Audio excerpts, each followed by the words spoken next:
Buenos días, vamos a ir comenzando con la clase del día de hoy. Como recordarán, pues vamos a revisar ya dentro de las últimas partes del contenido, que es algunas enfermedades respiratorias. Sobre todo es importante para el nutriólogo porque si existe un gasto respiratorio aumentado, de pronto se puede hacer necesario modificar el aporte de los nutrimentos en precisión que se administren. La clase pasada estábamos viendo el tema de cáncer, que pues realmente es un tema muy extenso, chicas y chicos. Entonces, dependiendo del tipo de cáncer, son como las pautas que se toman en precisión, sobre todo por lo que revisábamos en un momento dado en las patologías digestivas. Pues no es el mismo impacto que te va a dar un cáncer en el tubo digestivo, a lo mejor que te dé un cáncer en mama o un cáncer cervicuterino. Y también, pues no es lo mismo hablar de un cáncer pediátrico, que de por sí en esa etapa de la vida el gasto energético es diferente, a un cáncer en un adulto o en un adulto mayor. Entonces, sí lo vimos como un poquito general, sin embargo, existen algunas cuestiones constantes. Entonces, continuando aquí, recuerden esta parte que les mencionaba muy importante, de que una buena nutrición y un buen aparato respiratorio siempre guardan una relación. Entonces, en primer lugar, que conozcamos qué es un centro respiratorio, y es el nombre de las estructuras que están implicadas en lo que es la generación de la respiración.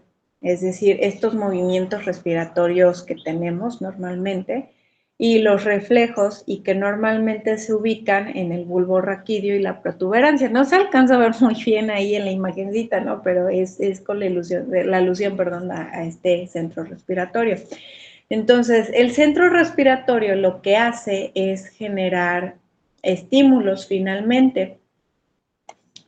Los impulsos eléctricos se transportan a los nervios frénicos, que van al diafragma y los músculos respiratorios. Entonces, ¿qué va a ocurrir con estos impulsos? Pues el diafragma y los músculos van a moverse, ¿no? Se va a hacer un aumento del volumen intratorácico. Entonces, hay una presión intratorácica negativa, entra el aire atraviesa las vías aéreas superiores e inferiores, alcanza los alvéolos. Estos tienen el intercambio gaseoso. Recuerden que son muy importantes por eso los alvéolos, porque se da este intercambio gaseoso, y pues gracias a eso se tiene el oxígeno, ¿no? Entonces, no solo hablamos de los pulmones que sean importantes por esa función tan crucial, sino que también son parte del sistema de defensa que tiene nuestro cuerpo. Recuerden que existen los mecanismos inespecíficos, como es el caso de la barrera de la piel. Pues lo mismo ocurre aquí. Pues normalmente recuerden que nosotros tenemos vellitos, ¿no? Tenemos moco. Este moquito lo que hace es mantener las vías aéreas húmedas y atrapa las partículas y los microorganismos que estén presentes en el aire. También pues tenemos diferentes tipos de células epiteliales que recubren todo el aparato.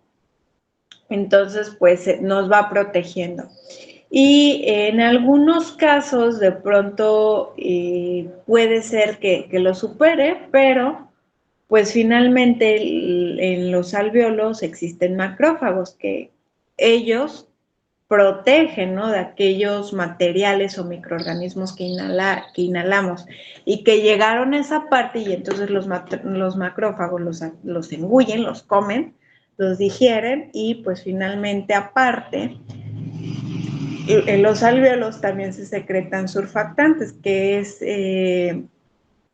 un compuesto, ¿no?, que tiene la función de dar estabilidad al tejido pulmonar y pues protegerlo principalmente. Entonces, es algo muy importante. Ahora, les decía, la malnutrición, una nutrición inadecuada, pues, afecta al sistema pulmonar. ¿Por qué? porque entonces alguna deficiencia de proteínas o de vitaminas puede interferir con la estructura, la elasticidad, cómo es la función pulmonar, la masa, la fuerza y la resistencia, sobre todo cuando hablamos de la desnutrición, también el mecanismo de defensa. Recuerden que una desnutrición va de la mano con un sistema inmune comprometido y pues finalmente incluso el control respiratorio se puede ver afectado. Entonces, los pulmones tienen varias funciones metabólicas porque colaboran en la regulación del equilibrio ácido-base del organismo, sintetizan ácido araquidónico que finalmente se transforma en prostaglandinas o leucotrienos, convierten la angiotensina 1 en angiotensina 2, también pues son el filtro químico que tenemos y que nos protege como habíamos mencionado anteriormente. Entonces, pues van muy relacionados. Ahora, en cuanto al efecto que pueden llegar a tener las enfermedades pulmonares sobre el estado nutricional, principalmente es que las enfermedades pulmonares lo que hacen es aumentar los requerimientos energéticos. Y este factor explica el motivo por el que se incluyen parámetros de composición corporal y de peso durante la evaluación nutricional. Por ejemplo, aquellos pacientes que están desnutridos o que, bueno, sí, no, realmente desnutridos y que aparte tienen una patología pulmonar, pues normalmente los ingresos son muchísimo más prolongados y la tasa de morbimortalidad es mayor. También, por ejemplo, cuando hablamos de complicaciones de las enfermedades pulmonares, pues muchas veces interfieren con la ingesta alimentaria, ya lo veremos, pero por ejemplo, muchas veces los pacientes se sienten cansados y no alcanzan a consumir todo. Y aparte, pues se puede ver afectada la absorción y el metabolismo de nutrimentos. Entonces, si progresa la enfermedad pulmonar, pues el estado nutricional global se va a ver afectado.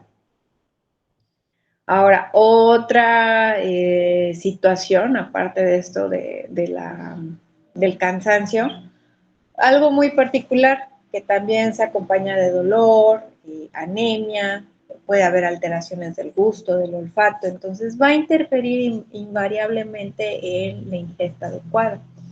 Y tenemos algunas situaciones en relación a las alteraciones del aparato respiratorio porque las podemos clasificar ya sea en primarias, es decir, aquellas que tienen un agente etiológico fácilmente identificable, como por ejemplo la tuberculosis, el asma bronquial o el cáncer de pulmón, o bien secundarias, es decir, están asociados a otra patología, por ejemplo, la obesidad, una patología cardiovascular, el VIH, ¿no? Por ejemplo, y también se pueden clasificar como agudas o como crónicas. Entonces, dependiendo, algo agudo, se me ocurre una obstrucción de una vía aérea, por ejemplo, por una respuesta de anafilaxis, o puede ser algo crónico, como es el caso el caso del cáncer, ¿no? Que es algo crónico. Entonces, la primera patología que tenemos de tipo crónico es la fibrosis quística, que es de tipo genético. Es una enfermedad hereditaria que es autosómica recesiva y no se preocupen, normalmente aparece en población caucásica.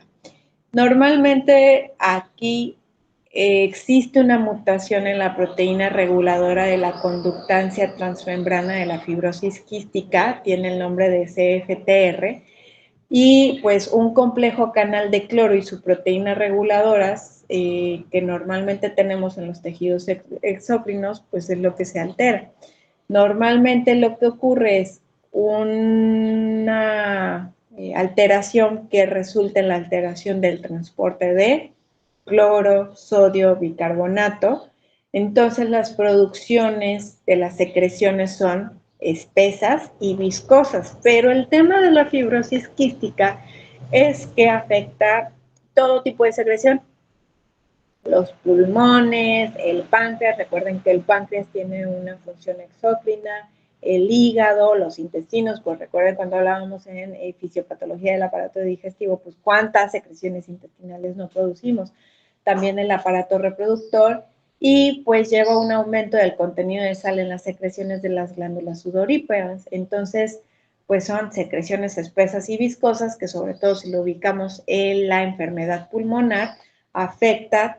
Tan es así hasta los senos paranasales. Muchas veces hay tos, disnea por el moco que no permite que se respire bien, hay sibilancias o ronquidos. Entonces va progresando la enfermedad, va afectando los bronquios, normalmente se tienen que dilatar muchísimo y también hay muchas infecciones. Entonces, en el caso de que hay alteración en los bronquios recurrentes, se da una situación que se conoce como bronquiectasias, que muchas veces se producen acropaquias. Las acropaquias son, bueno, se caracterizan porque hay un aumento del tamaño más o menos de la punta de nuestros dedos y un incremento de la curvatura del plano de los pulmones. No recuerdo muy bien, pero se modifican. Entonces, normalmente hacen un ruidito.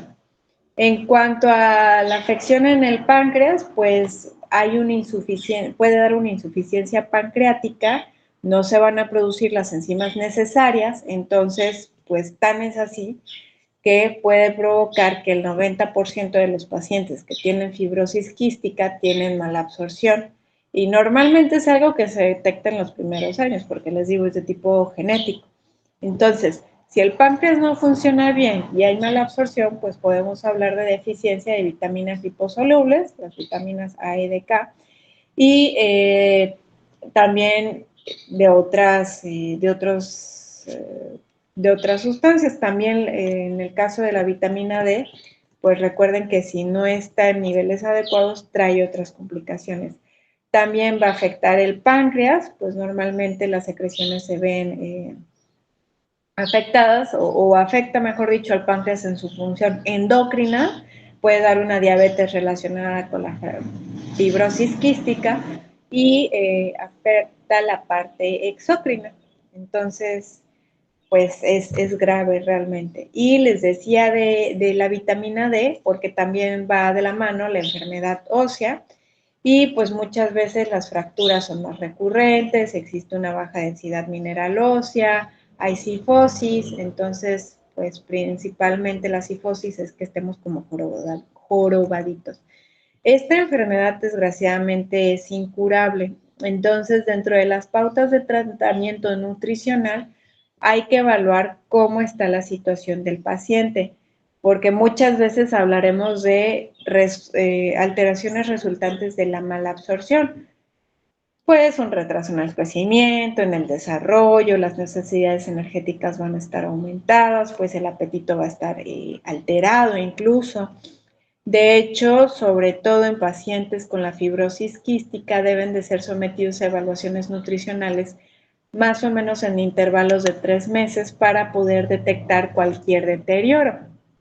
Y en el sentido de la energía, pues muchas veces puede haber un aumento de las necesidades en un 120 hasta un 150% de la energía. En cuanto a las vitaminas, les decía, las vitaminas liposolubles son las que más se ven afectadas, entonces se tienen que estar suplementando. Y sobre todo, pues la patología ósea es muy frecuente y es progresiva, entonces la vitamina D casi que de cajón la tenemos que estar suplementando. En el caso de la sal, bueno, no la sal, el sodio. El sodio, normalmente estos pacientes tienen pérdidas excesivas a través del sudor.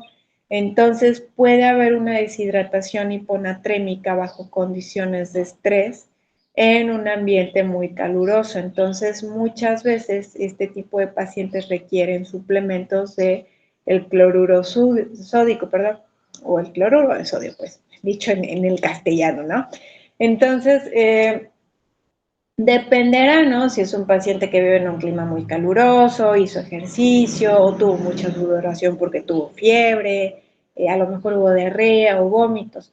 Pero aquí el mensaje clave es que recuerden que la sal no es un, o bueno, el sodio, perdón, es un mineral que no vamos a estar restringiendo, más bien supervisando para poderlo administrar adecuadamente. En el caso de las grasas, normalmente el ácido linoleico y el linolénico se ven afectados, entonces es importante que se estén dando. Y pues recuerden que son grasos ácidos esenciales, entonces si no se administran, pues va a agravar aún más la situación de mi paciente. Otra enfermedad que tenemos en esta categoría es la enfermedad del asma, que también es una enfermedad de tipo crónico, afecta a las vías aéreas y se caracteriza porque la actividad de los bronquios está alterada. Existe un estado de hiperreactividad, como bien lo dice ahí. Normalmente hay obstrucción en el flujo aéreo y las vías aéreas se ven remodeladas. Entonces, ¿qué ocurre en cuanto a los síntomas que se presentan? Pues muchas veces hay esta sensación de opresión, disnea y sibilancias. En cuanto a la fisiopatología, el asma es el resultado de interacciones entre exposiciones ambientales y genéticas. Entonces hay personas que son genéticamente susceptibles que cuando entran en interacción con factores ambientales viene una exacerbación de la hiperreactividad de la vía aérea, se acompaña de inflamación y atopia. La atopia es un término general que está relacionado en las reacciones alérgicas, ¿no? Que llevan finalmente a asma. Entonces, dentro de los factores que están relacionados, pues los ácaros, ¿no? Que están muchas veces en el polvo, alergias a algunos animales, al polen, a hongos, también la contaminación, el humo de tabaco, es, sobre todo cuando hablamos de las enfermedades de vías respiratorias, el humo de tabaco es uno de los agentes etiológicos, incluso un bajo peso al nacer, infecciones respiratorias crónicas, hasta un nivel socioeconómico menor, porque normalmente está relacionado con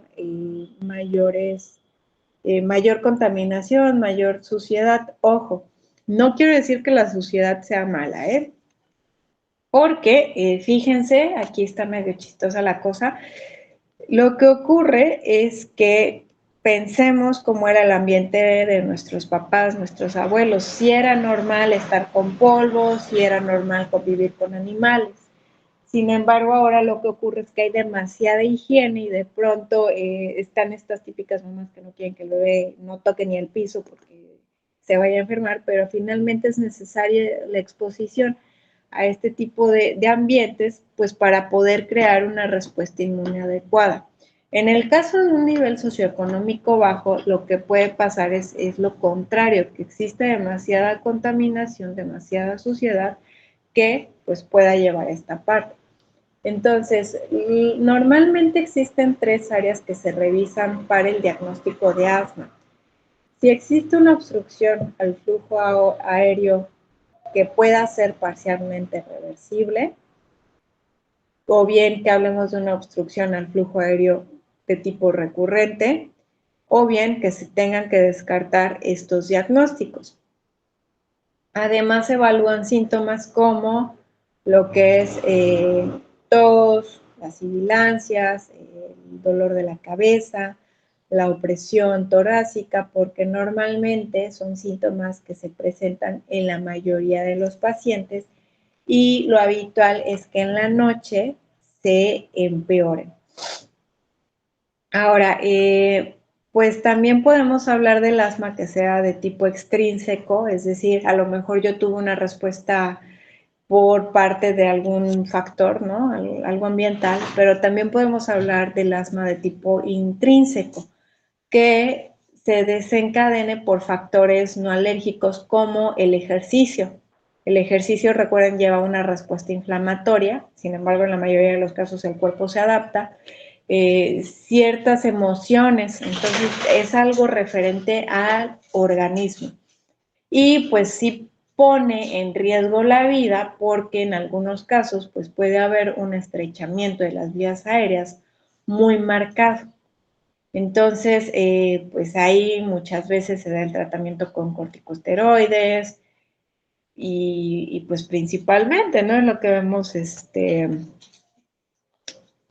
las películas o en las caricaturas, ¿no? El típico niño asmático que de pronto requiere ahí su inhalador porque de lo contrario las vías aéreas se obstruyen y pone en riesgo la vida del paciente. Entonces, dentro del tratamiento, pues lo esencial es monitorizar los síntomas, ¿no? Del paciente, la función pulmonar, darle una educación adecuada en cuanto a cuándo va a actuar, también el tratar de controlar los desencadenantes ambientales y pues el tratamiento farmacoterapéutico. En cuanto a la parte nutricional, es muy importante que en la parte dietética pues realmente no podemos tener como mucha participación, pero si se identifica algún desencadenante dietético, pues tratarlo. No sé si se acuerdan cuando hablábamos en patologías del aparato digestivo, cuando hablábamos de alergias e intolerancias, que existían ciertas alergias como por ejemplo al polen, al látex. De pronto ahí en esas situaciones es donde sí podemos participar, ¿no? Y que van de la mano con asma. Si hablamos de que existan deficiencias energéticas, pues tratarlas, ¿no? Y también enseñar al paciente sobre una dieta personalizada que le garantice la inocuidad, que los nutrimentos se están dando de forma adecuada y pues sobre todo vigilar las interacciones fármacos-alimentos. Sobre todo porque les digo que cuando hablamos del asma, pues muchas veces hablamos de que se dan tratamientos eh, que pueden interferir con la absorción de algún nutrimento. Y en algunos casos, pues la modulación de la ingesta de antioxidantes con algunos suplementos tiene un efecto benéfico. Sin embargo, es algo que debemos de poner en tela de juicio con base a la evidencia científica, porque realmente todavía no está como, sí está estudiado, pero sigue él. Otra enfermedad que también se presenta en este sentido es la enfermedad pulmonar obstructiva crónica, la famosísima EPOC, que es la tercer causa de fallecimiento a nivel mundial. Y aquí el tabaco, pues es el factor etiológico casi que number one, ¿no? El principal.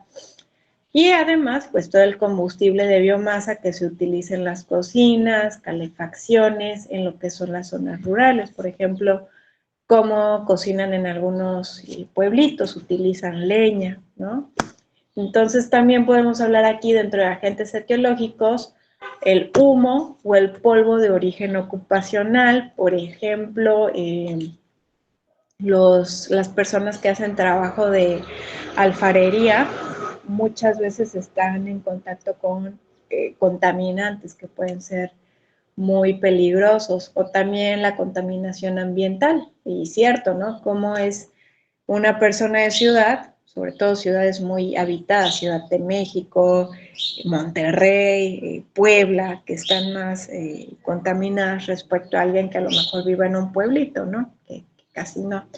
Y pues otros factores genéticos que están implicados también en el desarrollo de la enfermedad pulmonar obstructiva crónica que puedan predisponerlo.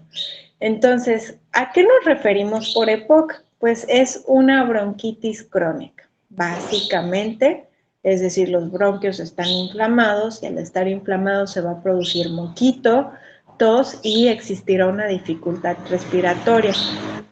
Y también hablaremos del enfisema, que es una enfermedad pulmonar a largo plazo, que lo que tiene de característico es que se destruye el parénquima pulmonar y no se recupera. Entonces, ahorita que mencionábamos dentro de los agentes etiológicos al tabaco, pues el tabaco es te favorece las dos, ¿no? La EPOC y el enfisema. Entonces, estas entidades pueden coexistir en diversos grados y el problema es que no son reversibles. Ahora, recuerden lo que les mencionaba en la clase pasada, que así como nuestras neuronas aplica con lo que es el aparato respiratorio, pues realmente después de los 20 años ya no se van a producir nuevos alvéolos. Entonces, imagínense, cuando hablamos de este tipo de enfermedades, pues realmente ya no hay como un decir, pues espérate, ¿no? Borrón, cuenta nueva, ya me voy a recuperar, ya voy a estar bien. Pues no aplica ahí. Entonces, pues en todos los pacientes que aparte tienen enfisema primario, pues el problema es que presentan disnea, caquexia, pues la caquexia, ustedes saben que se va a traducir en más complicaciones, ¿no? En el aspecto de la bronquitis, pues hay hipoxia, hipercapnia, aquí lo que ocurre es que el nivel del dióxido de carbono aumenta y pues hay complicaciones como una hipertensión pulmonar. Y pues muchas veces en este tipo de pacientes hay mayor riesgo de osteoporosis, que todavía predispone aún más a dolor, sobre todo si hay alguna fractura a nivel vertebral, que de por sí el sistema respiratorio está comprometido, pues se empeora, ¿no? Dentro del tratamiento nutricional en este tipo de enfermedades, dentro del tratamiento, pues principalmente, les decía ahorita que hay se complica, no es reversible, entonces nos lleva sí o sí a desnutrición, pues más o menos hablamos de que el 30 al 60% de los pacientes desarrolle, ¿no?, problemas, y normalmente el gasto energético en este tipo de pacientes, es decir, pacientes con EPOC, el gasto energético aumenta hasta 10 veces más. Entonces, pues por esta situación nos lleva a la caquexia. Entonces, el puro peso corporal en la enfermedad pulmonar obstructiva crónica avanzada es un factor independiente de riesgo de mortalidad, mientras que cuando hablamos de una ganancia de peso hablamos de que se revierte el efecto negativo de un peso corporal reducido. Hay dos tratamientos importantes aquí: prevenir la pérdida de peso y sobre todo a expensas de prevenir la pérdida de masa magra corporal. Entonces es importante que nosotros tomemos algunas estrategias, por ejemplo, dar pequeñas cantidades de alimento, pero que son muy densos en energía. Sobre todo que el paciente coma cuando se siente bien. Reitero, en las enfermedades pulmonares el problema es que el paciente se cansa rápido. Se den los nutrimentos necesarios para mantener un peso deseable, se tenga la disponibilidad de alimentos que requieren una escasa preparación y se pueden calentar de forma fácil en microondas. Y esto lo pongo porque si el paciente no tiene quien lo cuide o quien lo asista, pues no le voy a poner en el plan ahí que va a ser, no sé, una lasaña al horno, porque pues, en la vida va a querer cocinar algo así de complicado. El alcohol se limite y se descanse antes de las comidas, pues para que tengan energía suficiente para comer, ¿no? En cuanto a la energía, ya se los mencionaba, muchas veces el problema es que el gasto energético se ve aumentado, entonces a veces es difícil dejarlo cubierto. En cuanto a las grasas, pues es importante cuidar el aporte de los ácidos grasos esenciales, sobre todo pues dar omega 3, porque se ha demostrado que retrasa y reduce el riesgo de infecciones y también reduce la incidencia de bronquiolitis, sobre todo en primeros años de vida. Aquí hablo de pequeñines. En el caso de las proteínas, más o menos se debe de dar de 1.2 a 1.5 gramos de proteína por cada kilogramo de peso corporal, si hablamos del peso seco, sin edema, y se tenga un balance en la parte de los nutrimentos. Aquí no sé si recuerden un poquito cuando veíamos en evaluación del estado de nutrición que hablábamos de la energía y hablábamos de que se puede medir, ¿no?, a través de la calorimetría indirecta, bueno, estimar, y veíamos unos resultados de una calorimetría. Lo saco a colación porque el cociente respiratorio en este tipo de enfermedades se debe de mantener en un nivel adecuado. Entonces, en la represión del peso corporal, resulta importante que cuando está esta capacidad comprometida del intercambio de gases, pues no se genera un exceso de calorías, porque si no va a dar un exceso de dióxido de carbono que se debe de eliminar. Entonces, esto puede repercutir aún más en la salud del paciente. Y a eso agréguenle con enfermedades que estén ahí, como enfermedad cardiovascular, renal, cáncer, diabetes, etcétera. Pues es importante tener un monitoreo aún más estricto. En el caso de las vitaminas, dependerá, pero muchas veces les mencionaba, hay riesgo de problemas con la vitamina D, y pues obviamente va a repercutir en la densidad mineral ósea y también la función de ciertos minerales como es el magnesio, el calcio, principalmente que están implicados en la contracción y en la relajación muscular, son importantes en este tipo de patologías. Y sobre todo, pues les digo, preguntar por ahí si se están usando algunos medicamentos donde puedan interferir con algunos nutrimentos. Otra patología que se puede presentar, aquí no quería avanzar. Otra situación, pues es el caso de la tuberculosis, que la tuberculosis la provoca Mycobacterium tuberculosis, ¿no? Entonces, esta bacteria, pues, tiene un ritmo de crecimiento lento y lo que lleva es a un aumento en la respuesta granulomatosa en los tejidos de la persona que es portadora. Entonces, ¿qué pasa? Yo toso, estas gotitas de tos tienen bacilios de Mycobacterium, entonces estas partículas, una persona entra en contacto, van a penetrar profundamente en los pulmones y el tema aquí es que las gotitas pues pueden tener de 1 a 5 bacilos, lo cual es suficiente para que se establezca la infección. Entonces, por esta razón es que los casos de tuberculosis activa deben de ser aislados hasta que ya no sean infecciosos. Y de hecho, ahorita que estoy hablando de la tuberculosis, por ejemplo, una de las razones para no dar lactancia materna, pues es justamente la tuberculosis activa, ¿no? Bajo esa situación no es recomendable que la mamá lacte al bebé hasta que ya esté completamente recuperada.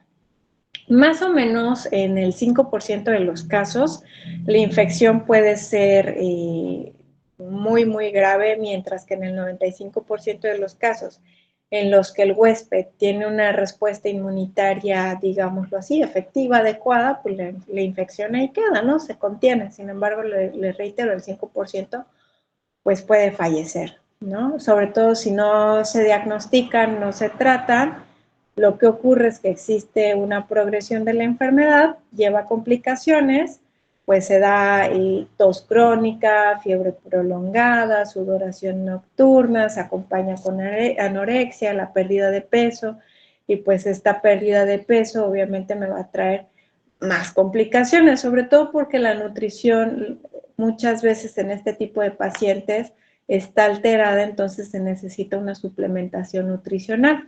Entonces van como junto con ligado, de hecho, porque la tuberculosis activa empeora o conduce a malnutrición y catabolismo. Entonces, hay pérdida de peso, caquexia, bajas concentraciones séricas, por ejemplo, de leptina. Hay muchas veces una acción sinérgica entre la malnutrición y la infección. Entonces, pues la infección recurrente lleva a un empeoramiento del estado nutricional, se pierde masa muscular, se pierde nitrógeno corporal. Entonces, pues va como ligado, ¿no? La infección me lleva a la malnutrición me va a llevar finalmente a que la infección sea muchísimo más grave o más considerable. En cuanto a las pautas de tratamiento, pues muchas veces existe un estado de catabolismo. Entonces se requiere que se administren de 35 a 40 calorías por cada kilogramo de peso corporal. Y ojo aquí, les decía que el 95% de los pacientes pues ya la libraron, o sea, no pasa mayor riesgo. Pero podemos hablar de pacientes que estén inmunocomprometidos, como es el caso de los pacientes que tienen VIH. Entonces, en este tipo de pacientes, pues a veces los gastos energéticos se van pues realmente muy por encima, hasta un 20, un 30%, que nosotros debamos estimar para poder mantener el peso corporal y no se esté dando esta situación que les decía. La infección me lleva a la malnutrición me lleva a que se empeore la infección. En cuanto a las proteínas, pues muchas veces son importantes para que no se pierda el tejido muscular, entonces se suelen dar de 1.2 a 1.5 gramos de proteína por cada kilogramo de peso corporal, o bien podemos hablar de que se administren de 75 a 100 gramos diarios. Aquí déjenme hacer un ejercicio rapidísimo. 70. Ya ven que para todo ponen el ejemplo de 70. O sea, un adulto de 70 kilogramos, ¿no? Un adulto promedio de 70 kilogramos, si nosotros hacemos este estimado de 1.5 gramos de proteína por kilogramo de peso, más o menos va a estar requiriendo 105 gramos de proteínas totales, ¿no? Entonces dependerá. Y aquí, pues como hablamos de una infección, es importante tener un buen cuidado, ¿no? Un buen tratamiento de la inocuidad de los alimentos. Principalmente, ¿para qué? Para evitar una ETA y que todavía se complique la situación. Ahora, otra situación que va muy de la mano, ¿no? Ahorita que estábamos hablando con el EPOC, pues es el cáncer del pulmón. Las neoplasias que son del aparato respiratorio, pues sobre todo del aparato respiratorio inferior, aquí hacemos alusión a un grupo heterogéneo de tumores.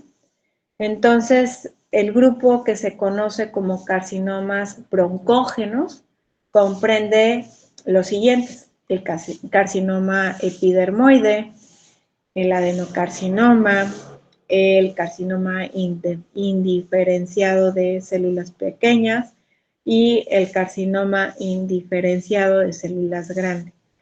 Entonces, más o menos, estos tipos de carcinomas son los que representan más o menos el 90% de las neoplasias de vías respiratorias. Ahora, aquí lo interesante es que el cáncer de pulmón, como todos los cánceres, ¿verdad? Es que muchas veces cuando se detecta es que ya hay un progreso considerable. Y pues en algunos casos se detecta, ¿por qué? Porque a lo mejor se le hizo una radiografía de rutina en una persona que es fumadora, pero que no tenía síntomas.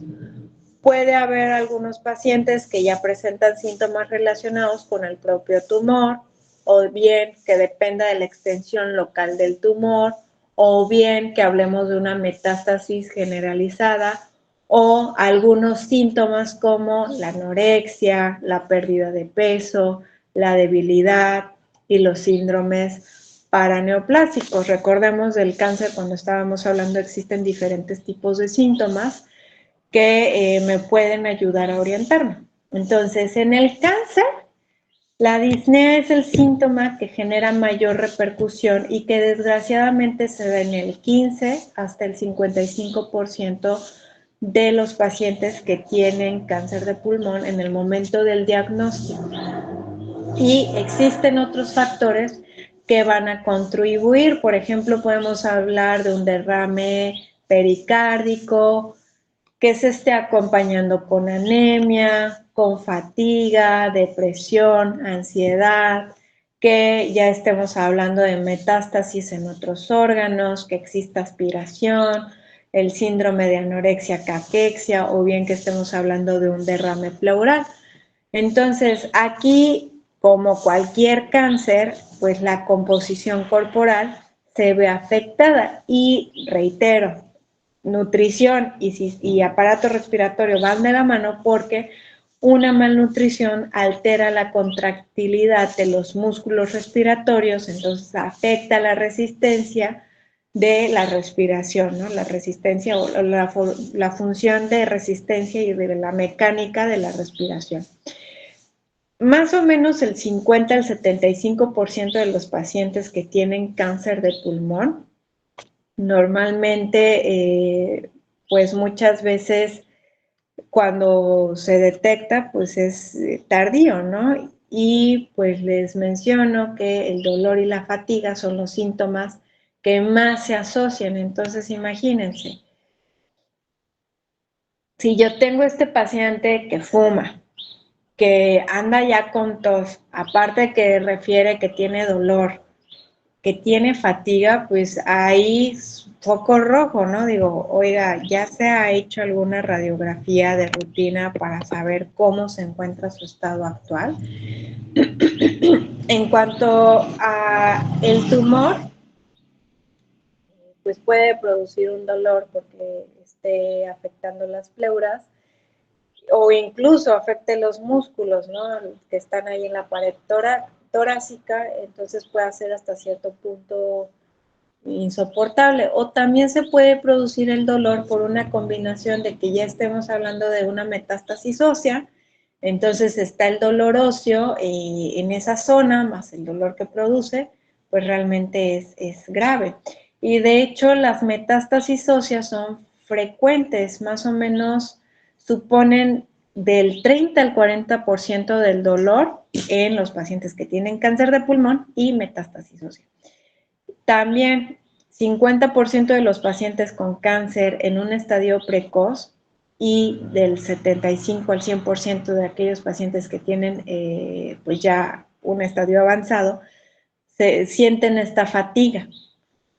Y a eso agréguenle que se da el síndrome de caquexia pulmonar, que afecta pues más o menos a un gran porcentaje de los pacientes, que puede repercutir. Entonces, ahí hagan la sumatoria, a ver, tos, dolor, fatiga, bajo peso corporal, este paciente está grave, ¿no? Entonces, ahí lo que va a pasar es que existe un aumento en la mortalidad y pues de hecho la pérdida de peso, así sea un 5% de la pérdida del peso, lo que nos dice es que indica un mal pronóstico. Entonces,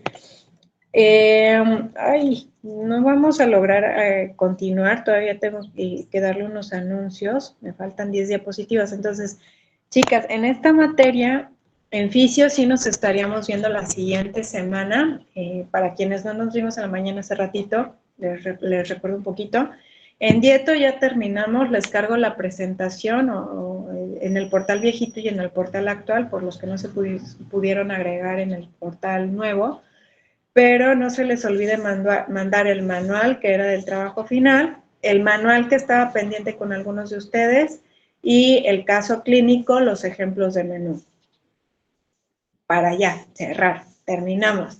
La siguiente semana yo me conecto por cualquier duda que ustedes tengan, pero pues no sé, algún trabajo puntual que les haya faltado, no sé, con ustedes no tengo tema, la verdad les agradezco muchísimo su participación, su desarrollo. Nadie me debe trabajos más que ese manual que les decía de esófago, estómago, algunos, pero realmente los felicito muchísimo a todos, completamente todos, que tuvieron un compromiso con la materia. En fisio queda pendiente, tienen ahorita el examen asíncrono de lo que es esta materia, entonces entre el día de hoy y el día de mañana respóndanlo. Si se les presenta alguna situación, la que fuere, se les fue la luz, no regresó hasta el lunes, tienen un montón de trabajo, avísenme en el fin de semana, chicos, no se esperen al lunes o al martes, porque ahí sí ya tripas corazón, no les doy chance, avisen este fin de semana por cualquier situación. El examen es de un solo intento para que por favor revisen bien las preguntas, está bastante sencillo, es de opción múltiple, solo me tienen que describir lo que ven en una grafiquita. ¿Qué quiere decir? La revisamos en clase, fue con el sistema óseo, esta esta grafiquita que veíamos, años y densidad mineral ósea, que le expliquen qué quiere decir. Y pues recuerden, es enfermedades tiroideas, suprarrenales bastante sencillas, enfermedades hepáticas también bastante sencillas y enfermedades óseas bastante sencillas. En total creo son 20 preguntas y la puntuación ya se las den automático, está con base al puntaje de 100, ¿sale? Entonces, en fisio que se examen, hay un cuestionario de cáncer, son 5 preguntitas, igual está súper sencillito, que carguen su constancia de lo del curso de la OPS y pues nada más, quienes tengan adeudos de trabajo, que creo sí había una compañera que debe por ahí algunos trabajos para que ya podamos cerrar esa materia. Nos vemos la siguiente clase para terminar este tema, pero ya no se lleva ninguna tarea, ni ninguna actividad, ¿de acuerdo? Entonces, nada más, chicas, igual felicitarlas en fisio. Anita, te felicito que participaste en la dinámica que puso el profe Kim. Igual les comento a todos, en vía de ser como equitativos, de lunes a miércoles lanzo preguntas relacionadas de fisio para quienes deseen décimas extras y jueves y viernes ya les estaría dando sus resultados y ya cargaron todo, ¿no? Si tienen pendientes, pues hasta que los terminen de cargar, traten de que sea lo más pronto posible porque el límite que a mí me dan es el domingo, no sé cuánto estamos, a 17 creo. Ajá, a 17 para cargar las calificaciones en el portal. Entonces, trátenlo de hacer pronto para que no nos agarren las prisas, ¿de acuerdo? Cualquier duda, chicas, estoy pendiente de ustedes por el WhatsApp y nos vemos la siguiente clase. Normal en dieto, para quienes tengan duda. Normal en fisio para continuar con el tema, ¿de acuerdo? Cuídense muchísimo, que estén bien.